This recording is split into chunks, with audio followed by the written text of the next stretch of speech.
our guest, Ann Bender, she's a paranormal investigator with the Bender Family Paranormal Team.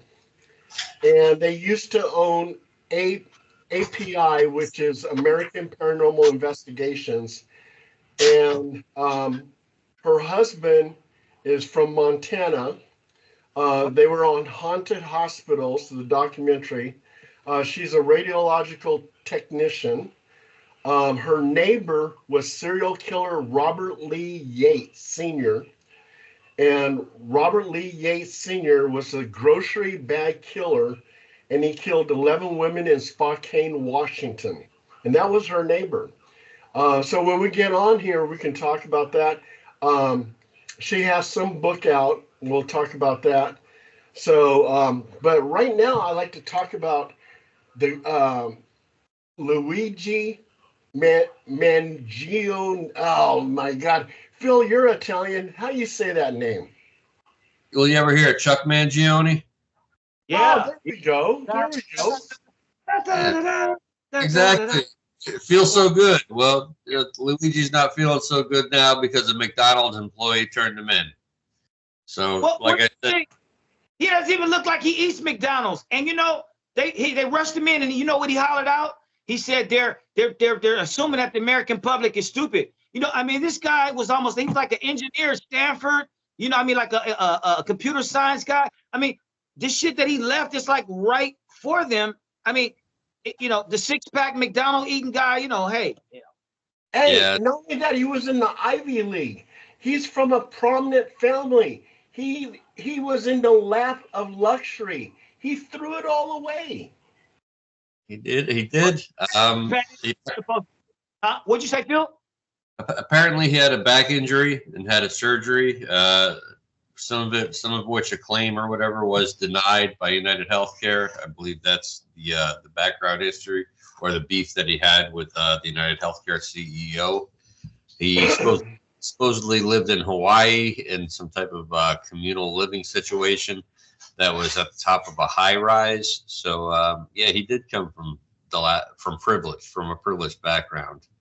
And I did see the picture of him with his six-pack abs. So I'm sure all the girls would be crazy over that. I'm not worried about it. I got him too, so no problem. But hey, I do eat McDonald's sometimes. Yeah, I'm not. I like McDonald's breakfast too, so I don't blame Luigi for going in there. I blame the McDonald's employee for turning him in.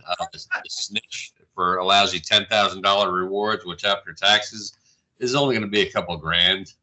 And I don't know.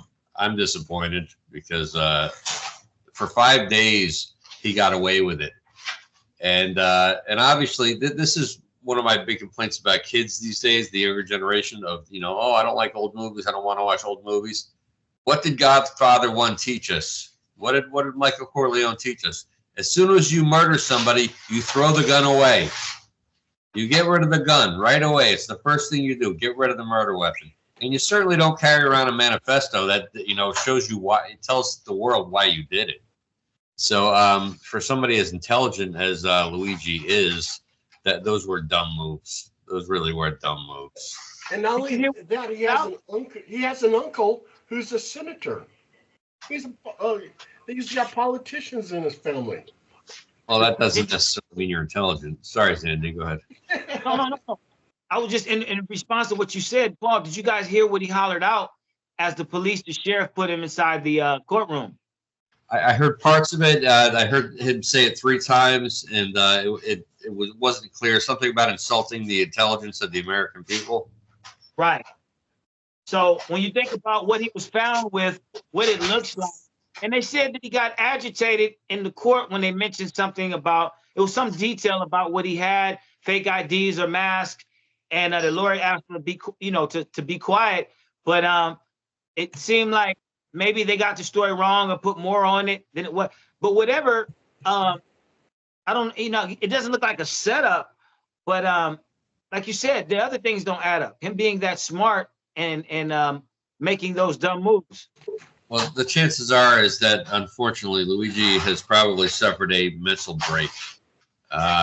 They say he admired the Unabomber, and we know that story all too well. Ted Kaczynski, and he had himself had a manifesto. He was also an incredibly intelligent person with a doctorate, and he was, you know, he was caught. Eventually, he lasted a lot longer on the outside. It was a different time period, of course. Do you know what his deal? You know, you know, from what I know, tell me if you notice. The thing about him though is in 2010, NASA came out with a manifesto declaring war against the domestic population. Now people kind of missed it, and what it was saying, it was either you're in favor of transhumanism or not.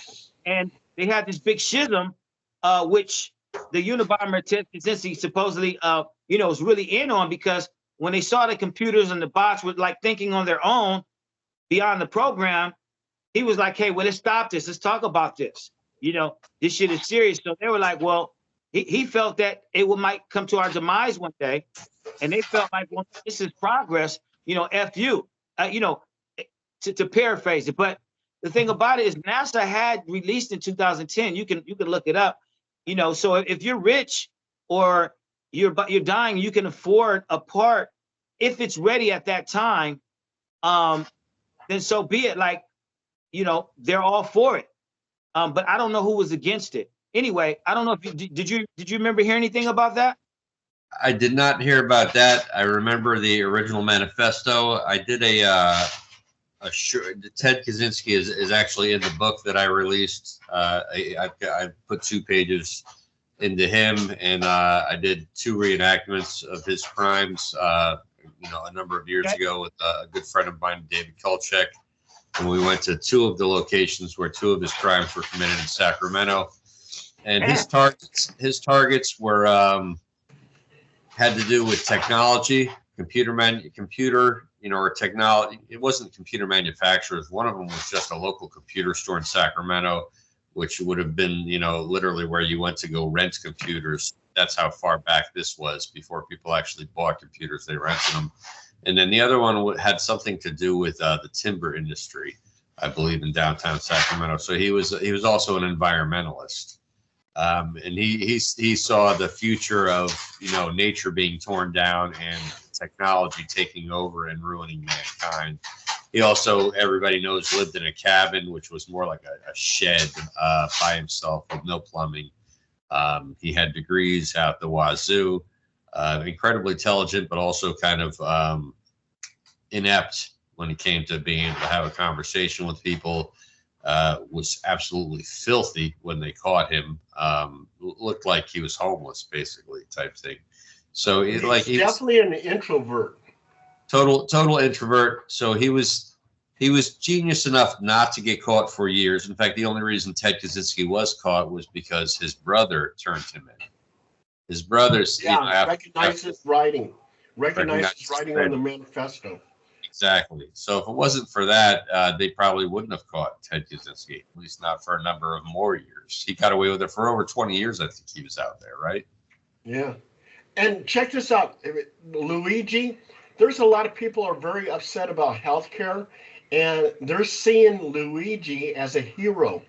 And they're talking about bringing on some more vigilantes.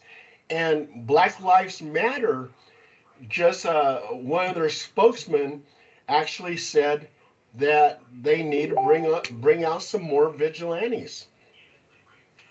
Absolutely. Yeah, he is. A lot of people consider him a hero. The people don't realize that during the 1980s, the average CEO made roughly 7 times what its average employee made. And right now, the average CEO makes roughly 7,000 times what the average employee makes. And yet they fire people, massive layoffs at you know, just a whim. They give themselves golden parachutes whenever they leave a company. The separation between rich and poor has never been wider, and the gap is ever widening. So a lot of people don't feel bad at all for this dead CEO. And a lot of people do see Luigi as a hero and a folk hero. And the fact that he had eluded the authorities for 5 days straight, and they really didn't have a clue as to who he was, he was gaining folk hero status. If he had gone longer, he could have been maybe the next DB Cooper, somewhere along those lines. It's kind of,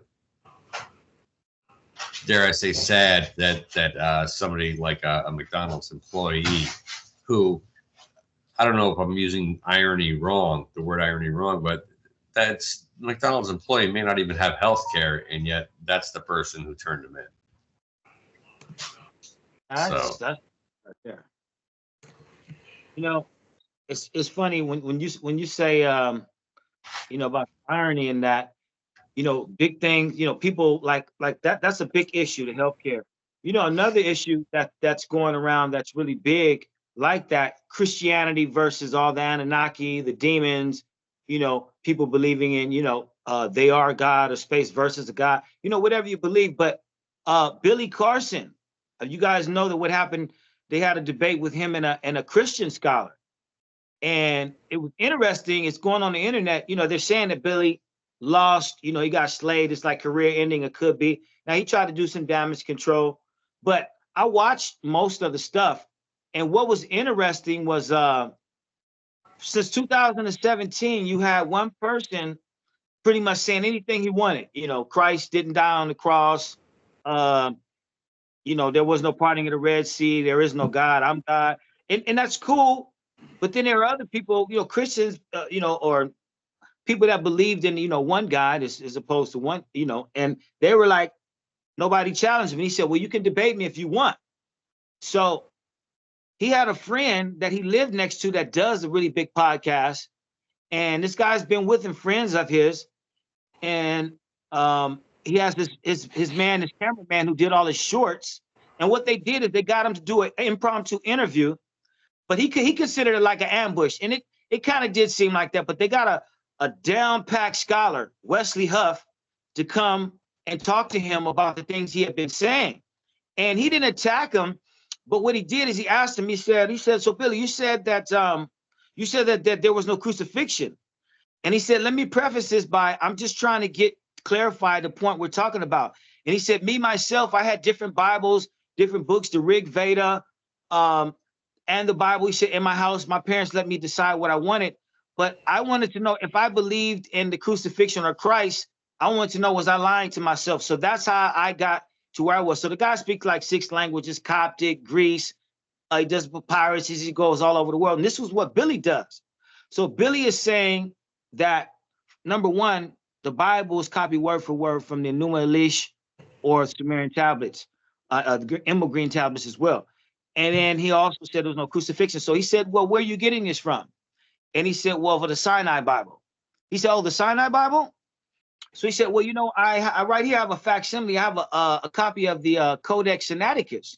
He said, that's the oldest Bible before they put all the books together. He said they did have books separate that are older, but in that one, so he goes, okay, we agree on that. And he goes, so you mean the Codex Sinaiticus? He says, okay, yeah. So he looked at him and he says, well, just for clarity for what we're talking about, in Matthew chapter 27, everybody, both copies say there's a crucifixion. And he goes, oh, I misquoted. And then they showed him since 2017 saying the Sinai Bible said it. The Sinai Bible said it. There is no crucifixion. There is no crucifixion. Sinai Bible. So he said, okay. He says, but I misquoted. I meant to say Barnabas. And he said, Barnabas. He said, oh, okay. He said, well, Barnabas has two editions and 3 versions. He said a Spanish and an Italian, and has Barnabas 1, the regular Barnabas, Barnabas Epistles, and Barnabas Chronicles. And he said all of them have been determined to be forgeries and plagiarized off of Dante's Inferno from the 14th century. That's number one. But he said scholars around the world unanimously agree there's just facts in it that are inherently wrong. Like if I said I had a podcast on Tuesday night with Joe Blow and such, well, I didn't even mention you guys, but I recanted the story as accurate. So he was trying to get him to verify his sources, but at every point. So when he said, for instance, Elohim, he said, well, God is, but like the Dogon, he said that God is masculine and feminine, Elohim. He says, but the Christians, Billy Carson said the Christians never say that. He says, well, they don't say that, but there are references to him, and he created a man and woman in his image. So he's like, okay, well, he said, you say that God created man and woman in his image. He said, but Elohim, the word Elo is God. Him is plural, yes, but it's a mass noun, like concretized. In the English language, if I said sheep versus there's a flock, they're still interchangeable. They're still singular and plural. So that was, he was trying to let him know that that's how they use that term. So then he was stopped by there because he had been saying that for years.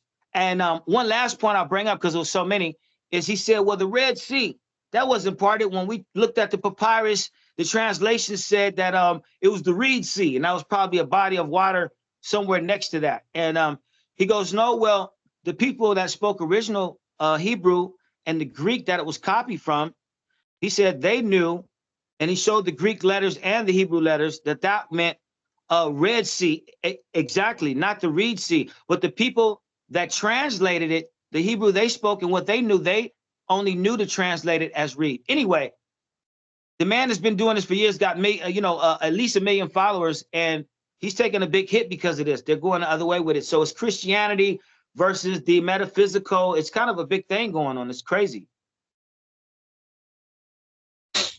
The Red Sea, Reed Sea argument, I've heard go back and forth with that. And it is kind of interesting, especially when they talk about those reed boats. Oh, here we go. We have our guest, Ann Bender. All right, we'll pick this up at another time, Zandine, sorry. All right, I'll go ahead and introduce her. This is Ann Bender. She's a paranormal investigator with the Bender Family Paranormal Team. She's a radiological tech, and I'm kind of familiar with that because when I was at Department of Health Services, I worked for the Radiological Health Branch.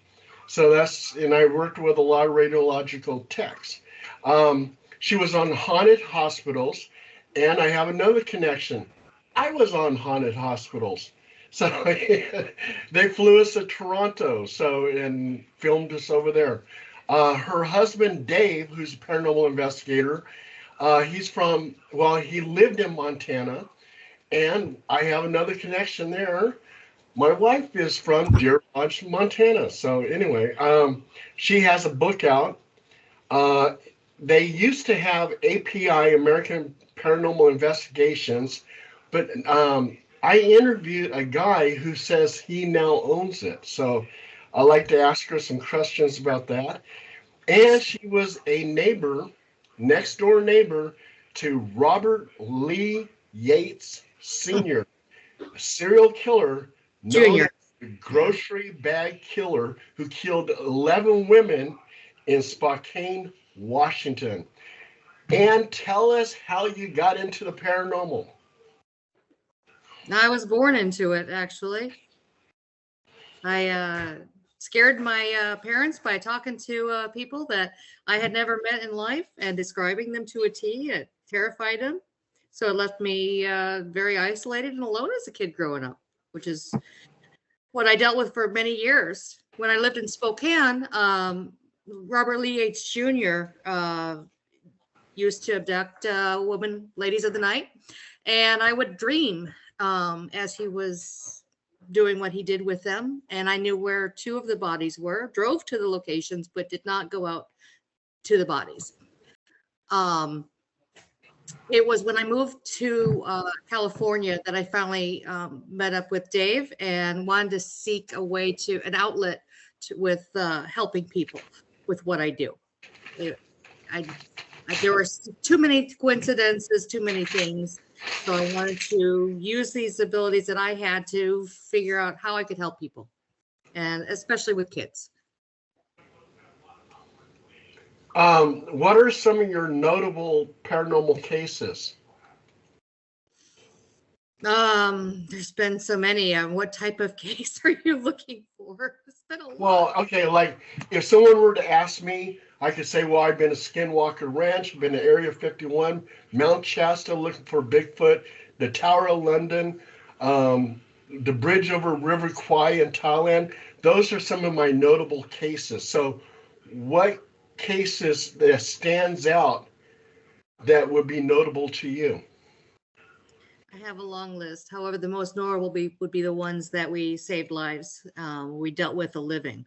The one that the house, the pilot light the next day, and had we not found the gas leak that the activity was creating, they would have been on the nightly news, and they had planned to light it the next day because they were told there were no gas leaks. Another one was a carbon monoxide poisoning, where we got a family out of there by calling the fire department, where our debunkers and the sensitives agreed there was a carbon monoxide leak, and it was such that had they not been opening their windows, they would have not survived the night. Those are the things that make a difference for us. While I've been to many notable places that we consider famous and such not, it's about helping the people and doing good for our neighbors and really making a difference in lives that matter to our hearts.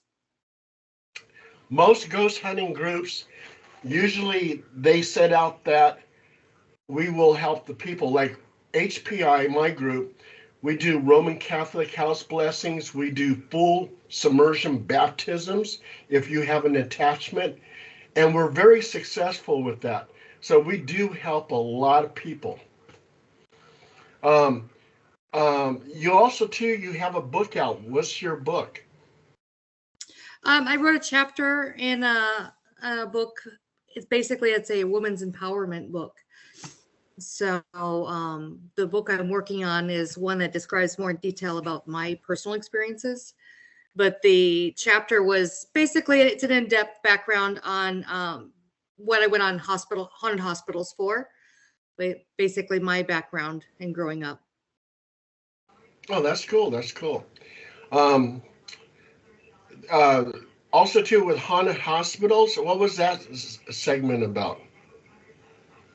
I think they called it something terror in the hospital, or terror in the cave, or the tunnel. Terror in the tunnel. That's what it was. It was terror in the tunnel. Oh, okay. And what was it about? It was about my experience in a psych hospital where I was so nuts that they didn't know what to do with me. They locked me up. And that's where I figured out, okay, the difference between me and the people that actually belong here are they're talking to people that aren't there. They're having full-on conversations. And I was looking around for the longest time trying to figure out, why are they talking to somebody that's not there? And so it taught me a lot about my abilities, and I came to realize, okay, I am not crazy. I can verify facts. I can give details and things that you can go back and cross-check, validate. Whereas these guys are just making crap up and they're knucking futs. Does your group also too investigate cryptids and UFOs and stuff like that, or do you just do ghosts? Oh no, the paranormal encompasses an open mind, and we've had all range of different types of experiences.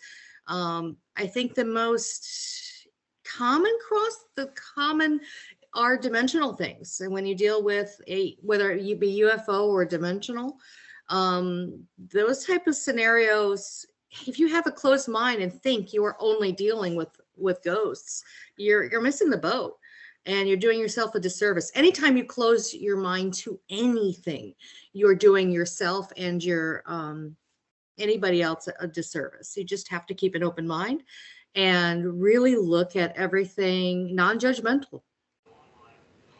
I know that you guys have been around for a long time. You were American Paranormal Investigations. How come you changed your name?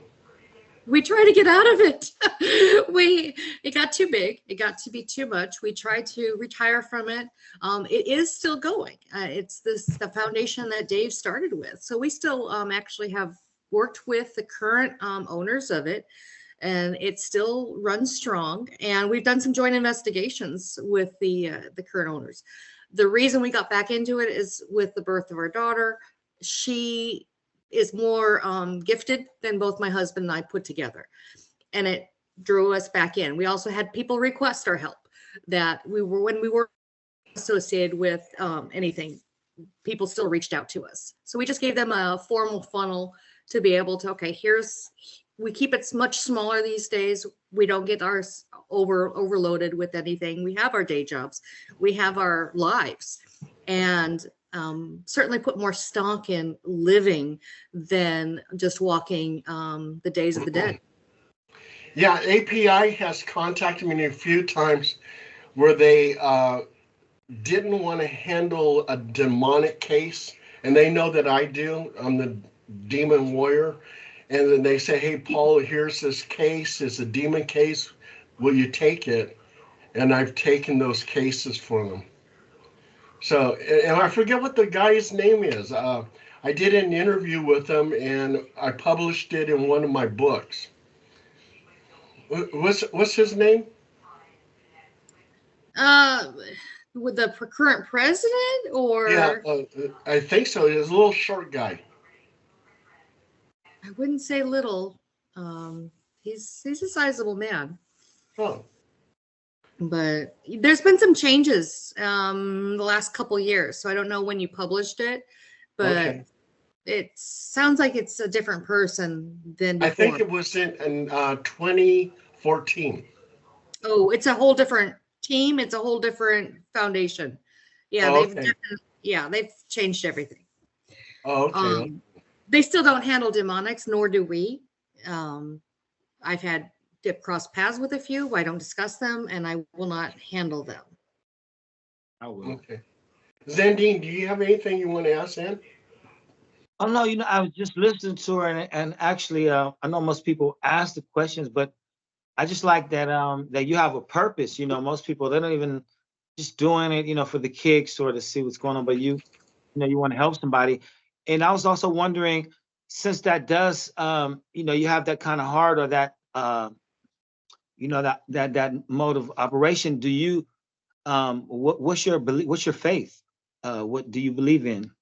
I'm very spiritual, and we encompass all faiths, to be honest. But I have my personal belief system, as does my husband. He's Chippewa Cree. He's the last shaman for his tribe. So I follow very closely to his belief systems when it comes to that. But we have had requests from ministers, from firemen, from police, from different walks of faith. And we always make sure we do our research and that we honor that person's religion prior to any investigation, and make sure that we respect that person. If it's a Jewish situation, we make sure we've honored that particular belief system. And it's required some research, because there's been some faiths that are a little off the beaten path that I was, not knowledgeable in dealing with prior to offer full respect. We had to do some research. Hey, Ann, that's great, because we have investigators who do cleansings for Buddha, for Greek Orthodox. We have 2 Miwoks. What else do we have? Oh gosh, we had some other ones too. I can't remember, but yeah, we tried to honor all religions. So if they are Hindu, we have a Hindu cleanser. We even had we don't have it anymore, but her name was Nydia, and she was a voodoo cleanser, and we had a voodoo case. And she came in and cleansed the house with voodoo, whatever she does. And they said that she actually got rid of the evil spirits of that house.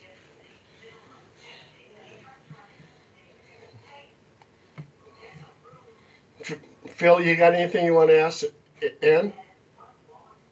Yeah. Well, when depending on what you're fighting or what you're trying to get rid of. So, like she said, that's very, that was insightful. She said they would research the religion. So, like if you're dealing with a Jewish family, you might have the Dybbuk, or if you're dealing with some demons, you're going to need to know about some cedar rings. You're going to need to know about fish guts.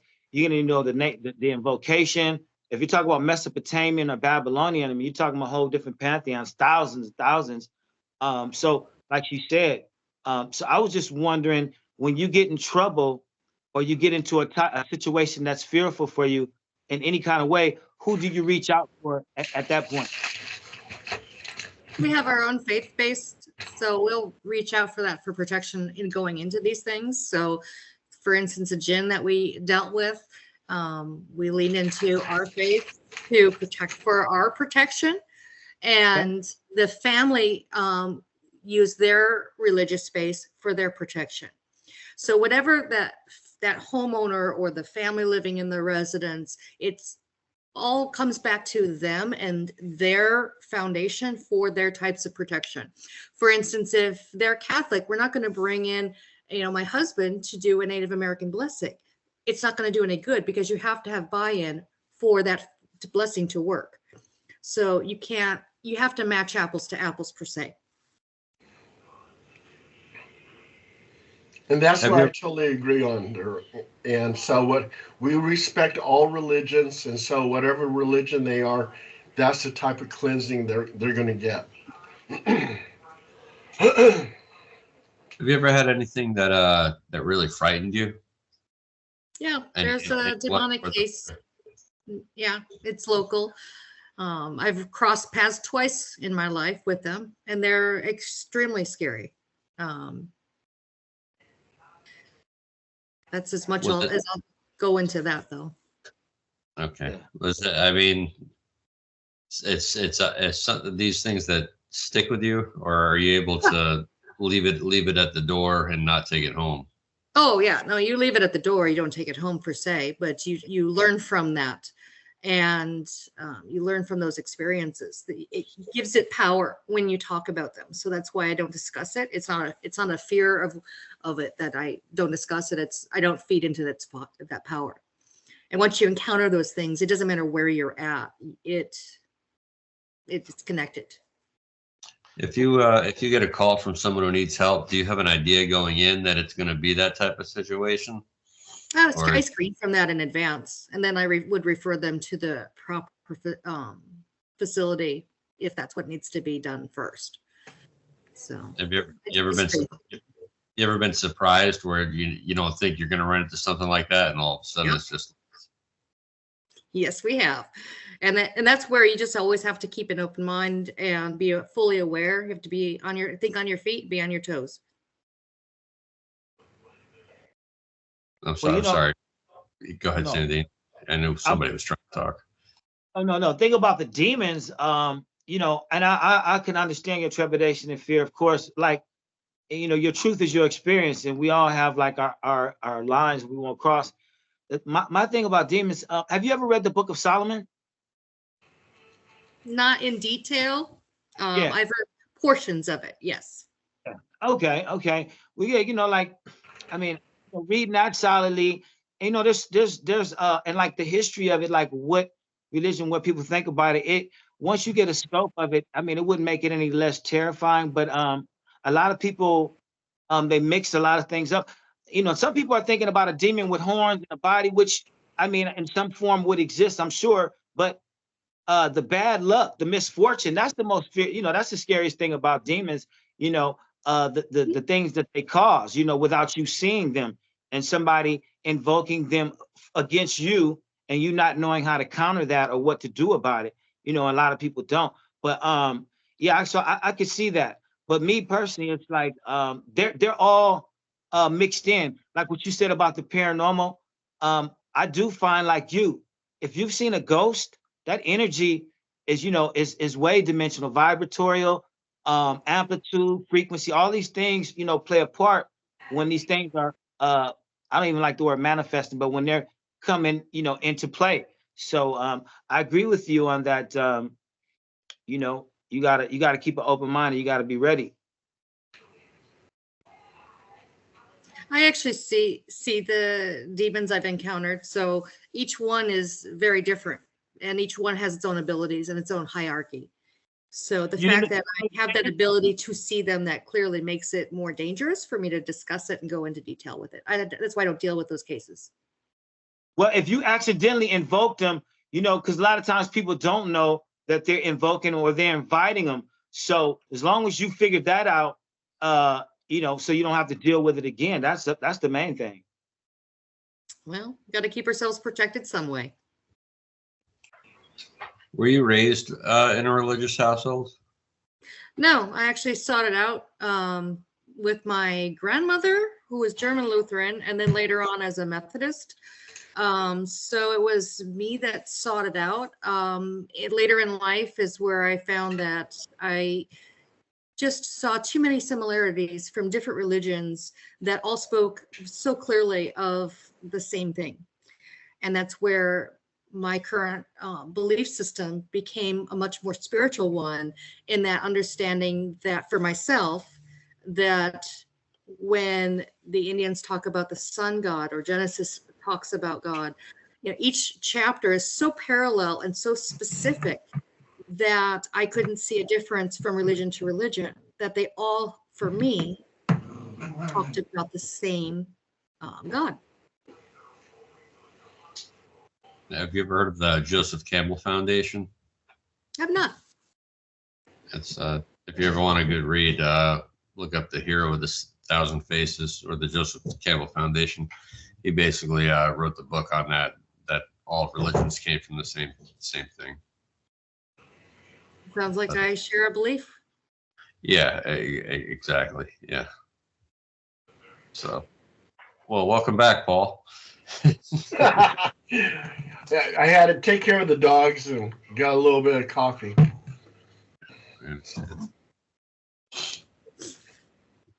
So you got anything coming up there, Ann?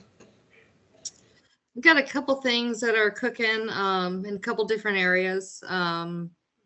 Had a series of interesting investigations, actually combined with API, that we've got to finish up. A fatal accident where we had to cross over a young lady who the officers had met a week prior and warned her, if you don't slow down, you're going to kill yourself. And sure enough, it was the same officer on site, to my understanding, that came upon her fatal car accident. So we were finally able to cross her. It took some time. A lot of those young folks, when they die in those accidents, are not as easy to cross. They're the more difficult ones to help show them to the other side. So that's been a pretty profound one, I would say. Was there a location that she was haunting? Like, where did that take place? In the tow yard where her car was. And they did not want, as the car was going to be towed away, they did not want her to stay there. So, as none of us would want that.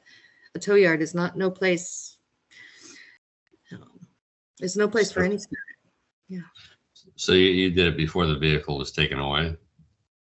We did it remotely, actually. We tried the evening of, and unfortunately, we were in danger due to some mountain lions that were in vicinity, along with some rattlesnakes that were complicating the situation.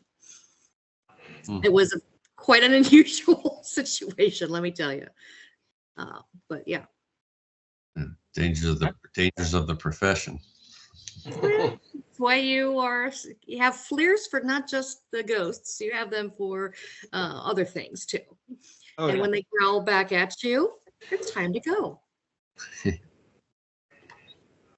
So your husband, for being originally from Montana, has he ever talked about like seeing craft or beings or anything like that? Because Montana always strikes me as the place where you could see, like, you know, something like just like profound. I don't know why, but I always think of Montana like, wow, I wish I could go there and just sky watch. Actually, one of the UFOs that I saw was driving through Montana between like 3, 4 in the morning. And it really? was, yeah. Tell me about. Just driving through crossing country on 90.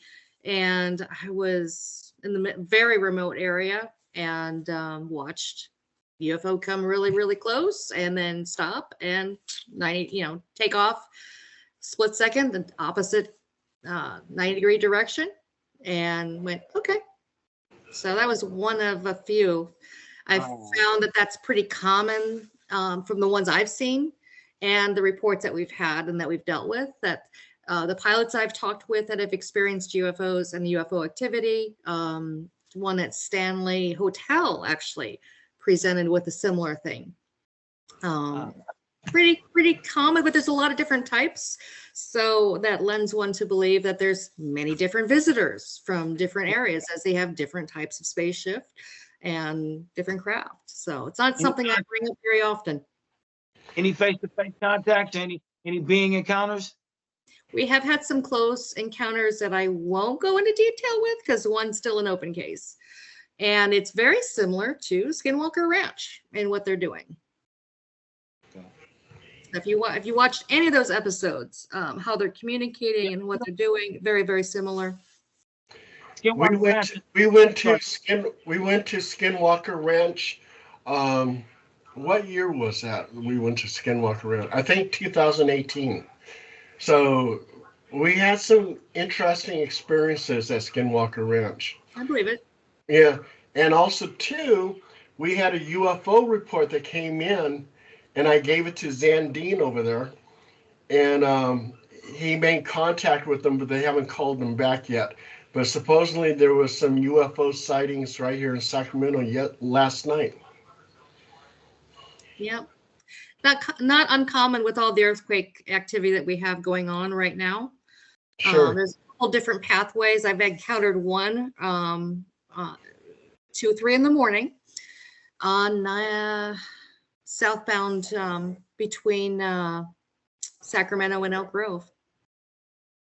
So it's I know the area very well. I'm there all the time. I know. I see stuff. You know what? There's so much stuff in the sky. You know, there's like 6,000 satellites. And Paul, when he sees straight line flight, we always want to see it dark. But a lot of it has sidereal flight as well. So, you know, even if it has sidereal flight, it still could be one of theirs because they have different speeds. And, you know, a satellite has to go at a speed that when it arrives, the time isn't slowed down too much. You know, they have allotment. So if they had all the satellites mixed up on the time they arrive and the speed all the time, then you would have different clocks. But, you know, some of them are going really, really fast in a straight line, some slow, different colors. But that's in the Elk Grove area. Over by Bradshaw Bond Road. It's been going on for a long time. If you go on Grant Line Road, you can see all kind of stuff. Oh yeah. You also have to think dimensionally too. You can't think just in one. It's not a 4-dimensional thing. You have to open that up to 16 dimensions, and then it makes a little more sense. If you understand anything you get into your quantum physics, it makes total sense. I was going to tell you, you know, the latest chip, the quantum. So when you have 0 equals 0, 1 equals 1, you have a binary computer, and you have a 3-dimensional situation. But when you have a quantum computer and you have 0 equals 0 and 0 equals 1, 1 equals 1 and 1 equals 0, now you're talking about you're talking about 500 extra dimensions. So, but what they're doing now, they have a new chip that they've been expanding every 6 years. So it's to the point now where this chip is cooled by like the coldest temperatures they could find, even rivaling that of space. But what this does is it has separate the exact replica of each dimension, and they can reach in from one and borrow from one that's totally the same. And so what they're doing is trying to mix and match from dimensions right now. This is they call it a demon computer, ironically. But you know, the quantum is getting crazy. Like I said, what 8 billion people would take 30 years to do, these things are doing in 30 minutes, and they're going to start selling them in 2 years. Yeah, it'll be interesting when those come on the market. My son wants to get one. I tried VR for the first time, gave me a migraine. Yeah, my son is cuckoo for Cocoa Puff with the computers. I'm like, you know, you don't want to be like 30 years old and realize you didn't go to a park, you didn't go anywhere. I really want you to, you know, just try to get off that thing, you know. And he doesn't have enough EMF blockers for me. I try to tell him about the fields that are exponential that he's sitting in, but, you know, kids won't listen. I use a lot of shungite. It really helps block that and gives me a lot of relief with headaches. So shungite's a big helpful for anybody that has EMF sensitivity. It naturally blocks EMF. It's measurable, and it's a saving grace for me. Yeah, I mean, they're trying to sell you so much stuff when you can just get some shungite, you know. Yeah, and it has a great 8-foot radius for a small piece. So. And do you watch paranormal shows? Not normally, no. Me It's just like neither. I don't watch a lot of hospital shows. I work it, I live it. I don't really watch anything. I couldn't tell you what's going on out there right now or who's who. The only paranormal show I watch is Ancient Aliens. I do watch that one. I will tell you. I will. I love Ancient Aliens. Yeah. I'll confess to that one. Yeah. But I enjoy a lot of interesting history around the world. And I think there's a lot of common denominators, places, times that if you look, the similarities are intriguing. And so I think there's a lot of things that you can go, oh, that's happening here. What about this scenario? And so I will apply that to different cases when it happens and when the time arises. So it's Ancient Aliens is more of a knowledge base foundation for me rather than all entertainment, although he is very entertaining. And have you done any investigations overseas? No. I've been overseas, but not for the purpose of investigating. I would say if I were to go somewhere, it would be Venice. Would be a very that's more of a state of mind. Paris and Venice would be a state of mind rather than the place. Having been in the Louvre though and Arc de Triomphe, both are incredibly haunted, and the energy is exquisite. Ancient energy has its own feel. It doesn't lose over time. It resonates with that same. It's hard to describe. You can tell when we're sensing energies, whether somebody's passed recently or long ago. However, ancient energy, whether it's psychometry or whether you're standing in the Louvre and near objects like from Egypt or from the Greek period, especially with great wars and turmoil, it's the same. And it's a big visual for me, if that makes any sense. It allows me to actually see little snippets from those periods, which is why I enjoy shows, because it's like, okay, what did I see here? I know what I saw, but I don't necessarily know the exact time period or the exact location. I just know this is what I saw. Like when I went to the Tower of London and I went to the bridge over River Kwai in Thailand, there was a lot of torture, murder, suicides at the Tower of London and at the bridge over River Kwai. And as soon as I walked in there, I felt a feeling of dread. It was just, I'm not a psychic or anything, but boy, you can feel it. And everybody else in the tour group, they felt it too.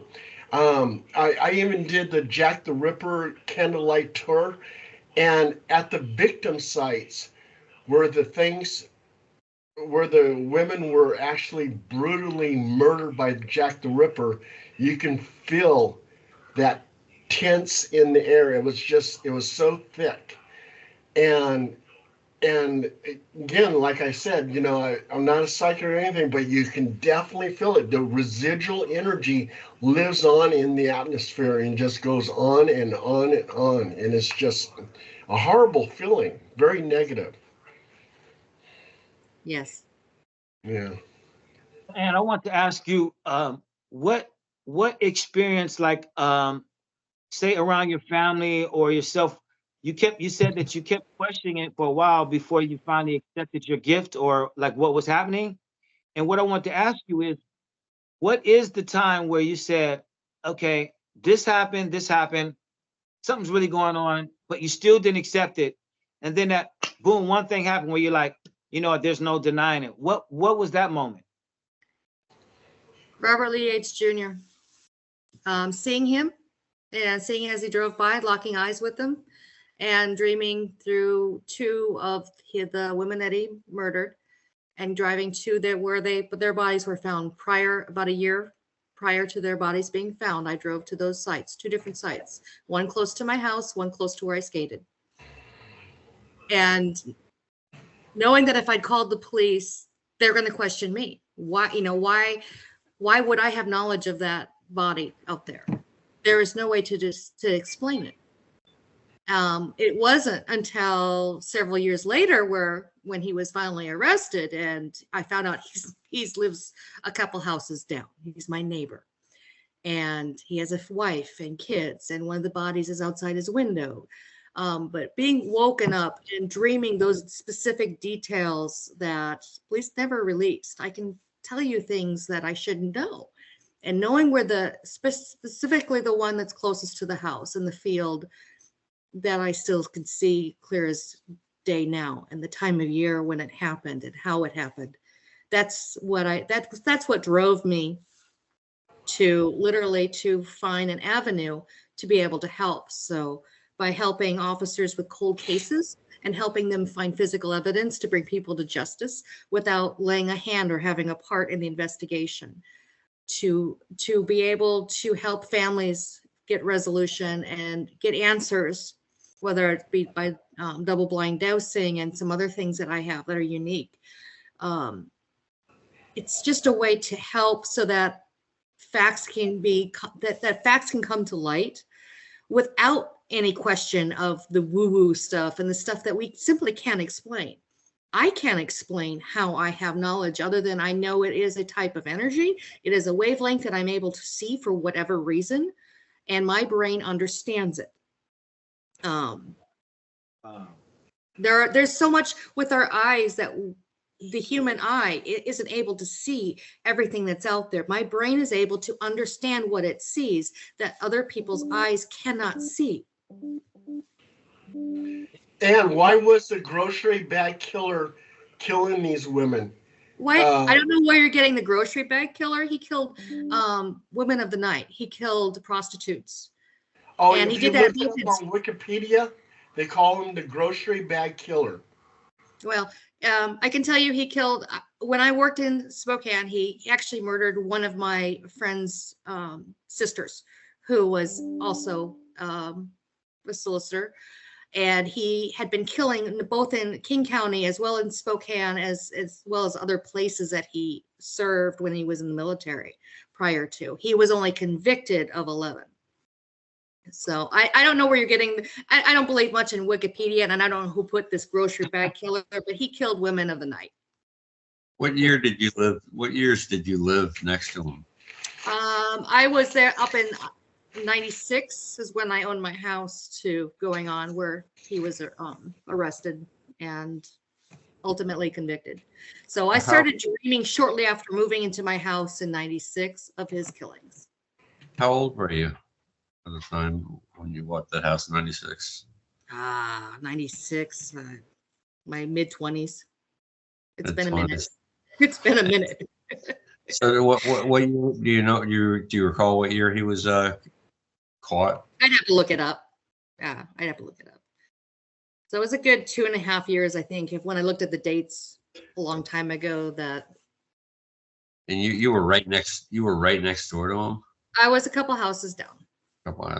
So were you there when the police showed up and you know? No, I was not, but I saw him leave in this white I forget what's a Corvette or Camaro, but he would leave in a van one time. He'd come back in this white sports car, and because I don't know my cars, but his eyes would change, and they would go from when I'd be working outside, like, cause I did a lot of gardening and a lot of outside work. And I looked at him and I saw he had these brilliant blue eyes. And then as he came back, his eyes were black, and they were black like like something else was in him, and it wasn't him. And it was like I was looking into hell. Was this guy former military? He was a helicopter pilot. Mm-hmm. Colonel. Also, I do know this case. I'm sorry, Paul. Oh, I no. knew that ringing a bell. Yeah, go ahead, Paul. Sorry. Oh, I'll just say it real quick. Okay, the reason why he was called the grocery bag killer, and there's like 11 articles on it, the victims were found shot twice, many with their heads covered with plastic grocery bags, and their bodies buried under leaves. Does it say that he had a white Corvette? Was it a white Corvette? Let me The white look. Corvette or white Camaro, but the plastic bag is the detail I've never given out that I saw. That was before it was on Wikipedia. I wrote that down long ago. You know, I think it's amazing. It's one of the few times I've heard somebody with those abilities like describe it in a way where, like, most times a person say, "Well, you just wouldn't understand," but you actually kind of gave us the insight. It's almost like here, you know, seeing a psychic or anybody else describe it. But what you said about the wave and how you are able to see it, thank you for that. That sounded really interesting. It's how I connect. It's how I found missing people in other states. Serves a different purpose depending on the use I need it for. So whether it's be something visual, whether it be finding somebody's location, or getting finding an object. It's just how I connect and how I am able to see what is not able to be seen with the naked eye. Have you approached other police departments on cases, or have you? No, I've been approached by them in different locations and given details to verify information, in some cases that they already knew. In one case, the information I had pertained to a sibling that was also murdered, and I had more information from her, who had, unfortunately, was a different police department. The officers were trying to reach the other sibling, and I had information for the other sibling that was in Florida. So I'm like, well, I can't control what I get. I can tell you though where her body is. Wow. So They approached me with one homicide. However, I said there's not one, there's two, and they're both sisters. So I gave them that information when I was approached. And I gave them information on where each of them and roughly, where they were. So it's stuff like that. And they were actually they were in two different states. Yeah. Correct. Wow. And I have a friend who's she's 57 now. She lost her sister when they were 21. The sister said they're from Spokane, Washington, ironically, and the sister was with this guy that was pretty abusive, and she kept breaking up and going back to him. And so they thought that one last time they broke up, he wanted to talk to her, and they said don't go see her. But she did anyway. They found her in the trunk of a car, but they suspected him, but they've never been able to prove it. And so she's, to this day, they have the anniversary, they go to the grave, she flies out there, and it was sad for me to hear, like, she's still calling the detectives, and over the years they tried to, a different detective takes it over, but it doesn't seem like they have the time or effort, and if they were to exhume her body, they would find DNA evidence underneath her fingernails on that case. There is DNA evidence underneath her fingernails that connects. Okay, thank you. Fella. Because see, they're so broken up, and I imagine any other family, but years and you don't know what happened. So I'll mention that to her. But yeah, I think that's amazing, and I feel when you said you lock into that, I mean, I see a particular car, I see the trunk, I see the scenario, and the specifically that right hand. They would have seen the claw marks on him at the time. Did you ever seek out the Golden State Killer? I met the second one. There's two of them. The second one? The one with the brilliant blue eyes. There's two of them. They lived close to each other. Not both of them were not arrested. Okay, the police have never mentioned a second killer. They won't. because the district attorney got credit for putting everybody away underneath one. They'll never match all the evidence because there's two of them, not one. The original one I actually met. And it's the one with the brilliant blue eyes that does the sketch doesn't match D'Angelo in any age. That's the one I met. He's very svelte. He was in his 60s, the same age, and he could still jump a fence. He's in very good shape. And he was pissed that. So you're trying to say there's two Golden State Killers? Yes, I do. Two East Side rapists? Yes. It's not unrealistic. It's not an unrealistic, especially considering the breadth of the crimes that were attributed to D'Angelo. The one that I met actually is from Michigan and was arrested for murdering a woman in, I believe, Minnesota, and they let him go because he actually wrote a book on how to get away with murder. Well, how come the victims of the East Area rapists all say it's one person? That's their choice. All the surviving victims. The one with the brilliant blue eyes, who is not D'Angelo, is the one I met. And the ones that know who I'm talking about and who saw the one with those, he has striking laser blue eyes. That is the one I met, and that is the second one. He's the one who likes to consider himself the first one. Well, there's also crimes that happened in Southern California that were attributed to D'Angelo too. That's the original Night Stalker. That's a different. And the original Night Stalker is supposed to be the Golden State Killer. No, that's a third one. There's another one down there. That's Martinez or somebody is his name. Yeah. Unfortunately, killing somebody is an easy thing to get away with in the early 70s. And a lot of people did, and they did get away with it. I want to hear, Phil, what are your thoughts on this? Because I know you wrote a book called Sacramento, the City of Blood, and I know you wrote something about the East Area Rapist. Do you think there's another East Area Rapist? Do you think there's another Golden State Killer? I think it's entirely possible. I'm not going to rule it out. I think trying to throw everything, because of the breadth of the crimes, because they happened in California is a huge state. People don't realize just how big California is. It's almost like the entire East Coast combined into one state. And then you put that in there and you throw out the time periods between the crimes, and then you take the fact that D'Angelo, I mean, I'm not saying the guy wasn't sharp. He got away with his crimes for a lot of years, but there was a separation. And she also made a great point. In the 1970s, there weren't cameras on everybody's doorsteps. DNA was not a thing. There was much easier to get away with murder in the 1970s for long periods of time. The East Area Rapist committed his crimes in the dark.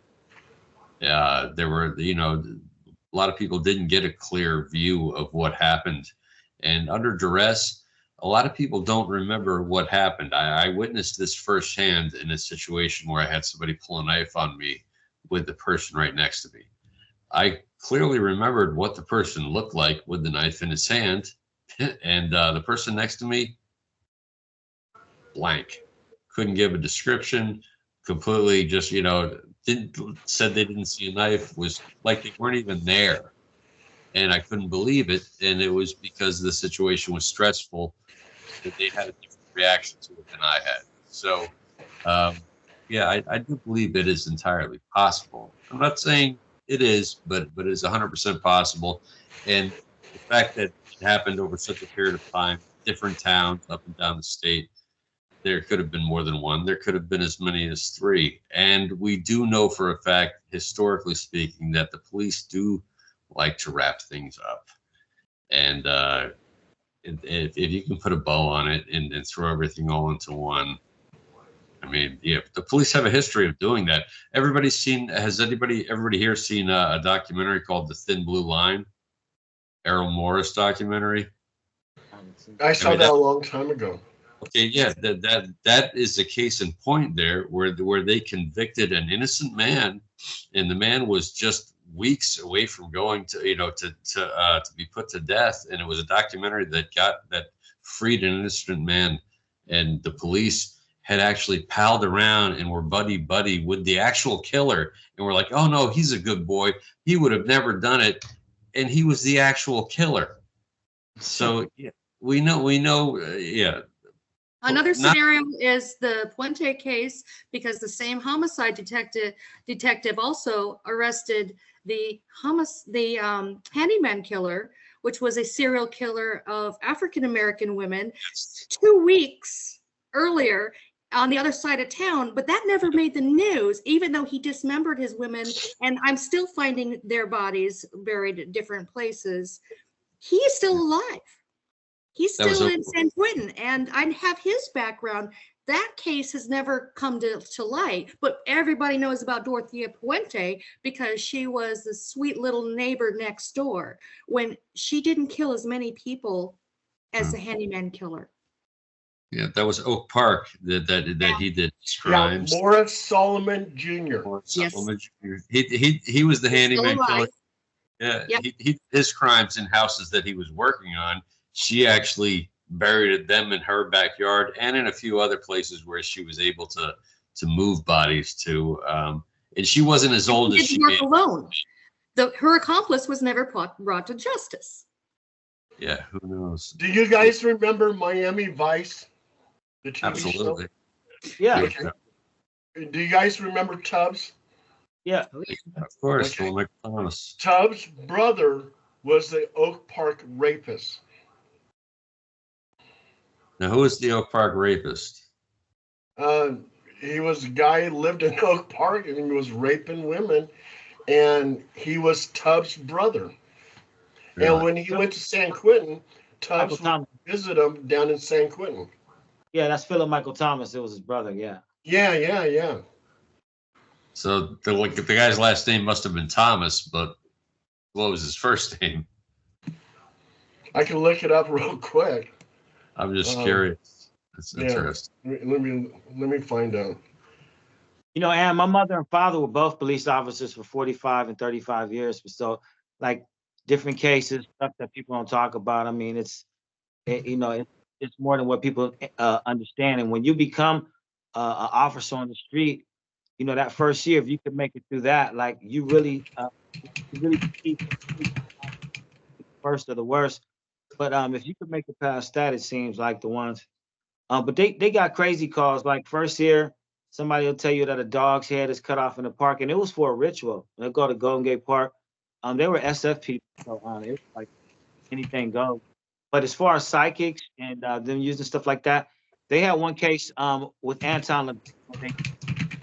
He had died in the car, but before she actually died with her boyfriend, and she had put a hex on him, and they told him not to be around him. But she did go around him after she got them to put it on him. So that's what they heard, but I don't know what they concluded. Yeah. Pretty interesting, huh? Oh, the Anton LaVey thing is a whole another interesting chapter of history there. The fact that who was the Marilyn Monroe type that Jane Mansfield.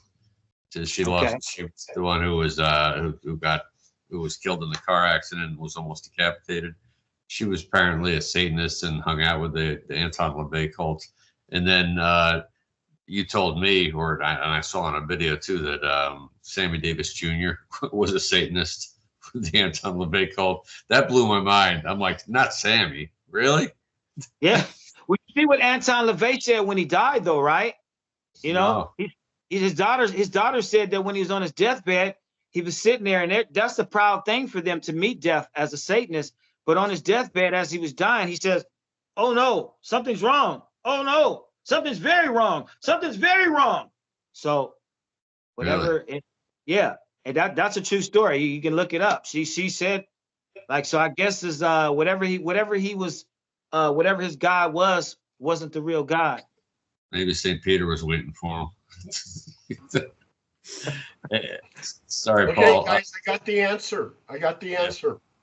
Okay, Philip Michael Thomas. His brother was Marcus Thomas Jr. And he is the Oak Park rapist. Thank you, Paul. I've learned something new today. Oh yeah. Well, we have gotten about 10 minutes past the hour. I want to thank you, Ann, for jumping on. We truly appreciate it. It's been great. Thank you, Ann. Thank you. My tardy ends. You really you gave us a good insight. Thank you. Thank you for having me. Oh, you're welcome. And this will be registered with IMDb, and you'll be sent a link in probably a couple days, showing you that this will premiere on a certain day, and so you'll get all the information. All right. You guys have a good evening. You too. You too, man. Have a great night.